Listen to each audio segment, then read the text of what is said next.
Em nome do Grupo Parlamentar do Chega, tem agora a palavra o Sr. Deputado André Ventura. Muito obrigado, Sr. Presidente. Sr. Primeiro-Ministro, a primeira questão que lhe faço tem que ver com a Europa, mas não é diretamente ligada com a Europa. Tem que ver com o Ministro que nos representa na Europa e nos negócios estrangeiros. Sabe o Sr. Primeiro-Ministro que à hora que falamos e durante os últimos dias, várias têm sido as suspeitas levantadas sobre a cobertura que o seu Ministro deu a vários dirigentes da Defesa, mas sobretudo ao antigo Diretor de Recursos de Defesa. O seu Ministro dos Negócios Estrangeiros foi por mim questionado neste Parlamento sobre se tinha alguma coisa a dizer à auditoria do Tribunal de Contas, que já então apontava suspeitas gravíssimas na conduta de alguns elementos da Defesa. Foi questionado em comissão sobre isso e disse que tudo tinha sido salvaguardado, que não havia nenhum motivo para desconfiar desse dirigente e de outros. Os episódios dos últimos dias não nos deixam mais tranquilidade.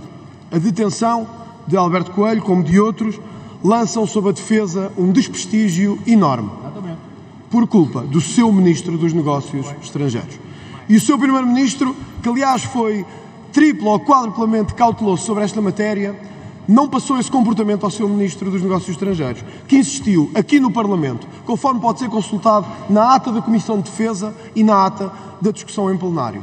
Insistiu vezes sem conta que nada havia a apontar, que tudo estava salvaguardado, que tudo tinha sido feito de acordo com o previsto. Ontem, em Bruxelas, o seu Ministro tinha a oportunidade de dar uma última explicação sobre este caso. Não o fez. E por isso, Sr. Primeiro-Ministro, não há outra solução, senão perguntar-lhe a si, como Primeiro-Ministro e líder do Governo, se pode manter confiança no seu Ministro dos Negócios Estrangeiros, quando já, aparentemente, muitos do seu próprio partido não a têm. E era importante saber se o Ministro João Cravinho tem condições para continuar ou se vamos assistir a outro caso, Miguel Alves, dia após dia, semana após semana, até ao Ministro decidir que já não tem condições e se ir embora.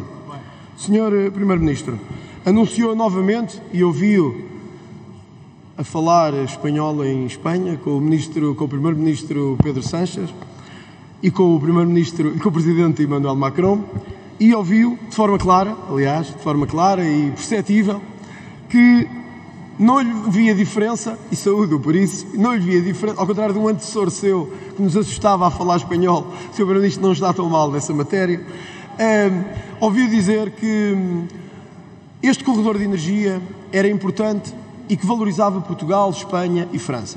Sr. Primeiro-Ministro, este corredor de energia valoriza sobretudo Espanha. E, sobretudo, os terminais de Barcelona e Valência são quem vai sair a ganhar deste corredor de energia verde. O que conseguiu com este acordo foi desvalorizar Sines e desvalorizar uma mais-valia estratégica de Portugal. Este gasoduto de gás ou de hidrogénio, ou de um mês de hidrogénio e de outro de gás, vai variando. Na verdade, ainda não sabemos como vai ser financiado, se os portugueses vão ter ou não mais custos com ele. Tem um traçado que foi chumbado pela Agência Portuguesa do Ambiente e que vai ter que ser reconfigurado. Tudo isto é um desastre de comunicação política, mas sobretudo um desastre de decisão política que era importante que pudesse explicar, afinal, qual é a vantagem que os portugueses vão ter sobre essa matéria. Aproveito, Sr. Primeiro-Ministro, também para lhe questionar sobre dois outros assuntos.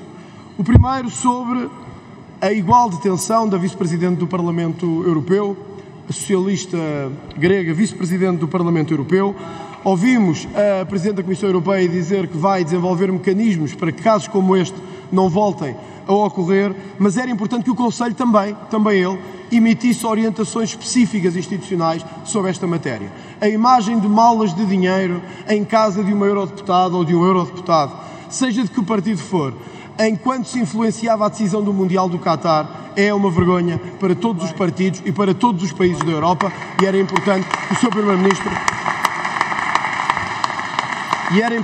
Primeiro-Ministro, enquanto representante do governo português, transmitisse essa imagem de insistência de que as instituições europeias não estão acima da lei e têm também elas de ter critérios rígidos nesta matéria. E por fim, Sr. Primeiro-Ministro, porque temos ouvido PS e PSD, e bem, insurgirem-se contra a atuação violenta e bárbara da Rússia na Ucrânia, queria dar-lhe nota de que o Chega, a par do que fez o Parlamento Europeu e vários parlamentos no leste da Europa, deram entrada num projeto de resolução para que a Rússia seja designada pelo Estado português como um Estado oficialmente patrocinador do terrorismo. Foi assim no Parlamento Europeu, foi assim em vários países do leste e do centro da Europa, e mais do que palavras, é nestes atos que vamos ver se o Governo e se o PSD estão dispostos ou não a passar das palavras aos atos e a que este Parlamento assuma que o Governo de Vladimir Putin e o Estado russo, neste momento, são Estados párias, patrocinadores do terrorismo e que não têm lugar na ordem internacional. Muito obrigado.